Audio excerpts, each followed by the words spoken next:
Քանի որ խոսք գնաց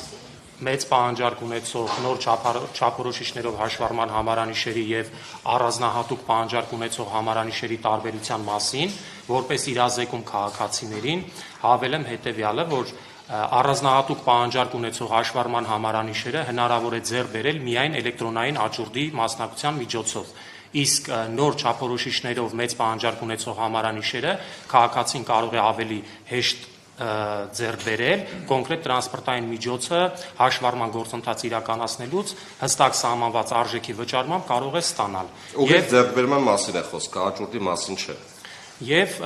նոր չափորոշիչներով մեծ պահանջարկ ունեցող համարանիշերի վրա տարածվում են նաև նախկինում գործող մեծ պահանջարկ ունեցող համարանիշերի իրավահարաբերությունները, այսինքն քաղաքացին երբ օրինակ վճարեց 250,000 դրամ եւ ձեռք բերեց նոր 0 չափորոշիչներով հաշվառման համարանիշ, 6 կարող է օգտագործման իրավունքով օգտագործել եւ տրանսպորտային միջոցը հաշվառումից հանելուց հետո 6 ամիս պահպանվում է վերջինիս անվամբ։ 6 ամսվա ընթացքում, եթե համարանիշը ձեռք բերողը այլ տրանսպորտային միջոց չի ներկայացնում հաշվառման, նա կարող է նաեւ տրամադրել իր մերձավոր ազգականին։ Իսկ եթե անձամբ ինքը չի հաշվառում իր մեքենայի վրա եւ չի տրամադրում մերձավոր ազգականին, 6 ամիս հետո այդ համարանիշերը արդեն ներառվում են ազատ համարանիշերի ցանկում եւ կարող է այլ քաղաքացի ձեռք բերել։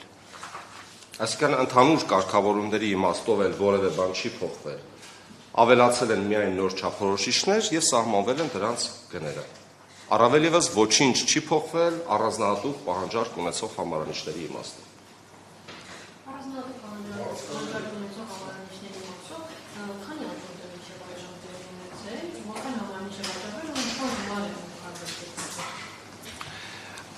Առանձնահատուկ պահանջարկ ունեցող համարանիշերի էլեկտրոնային աճուրդով տրամադրման գործընթացը գործում է 2024 թվականի փետրվարի 1-ից, մինչ օրս օտարվել է թվով 49 առանձնահատուկ պահանջարկ ունեցող հաշվառման համարանիշ եւ դրանց արդյունքում գոյացել է 892 միլիոն դրամ։ Որն ուղղվում է պետական բյուջե բնականաբար։ Եթե ձեզ հետաքրքիր է, նաև նոր չափորոշիչներով համարանիշերի վերլուծություն ենք անցկացրել, այո, նոր չափորոշիչներով մեծ պահանջարկ ունեցող համարանիշերը ընդամենը 3 օր են տրամադրվել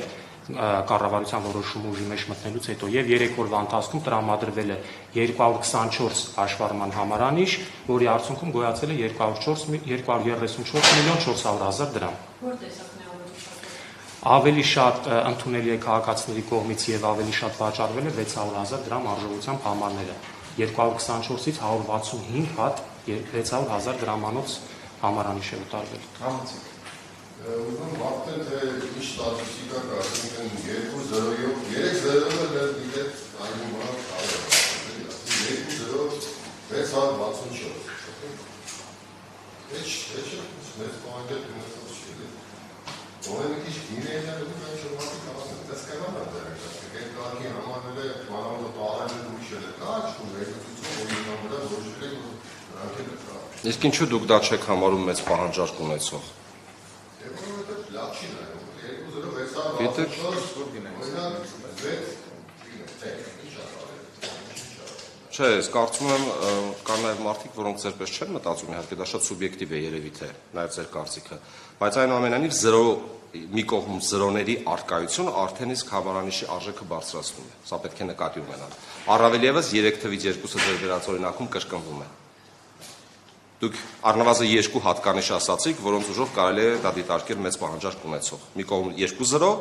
մյուս կողմը 3 թվերից 2-ը կրկնվող են։ Դա արդեն իսկ համարանիշը դարձնում է ոչ սովորական։ Եկեք այդպես ձևակերպենք։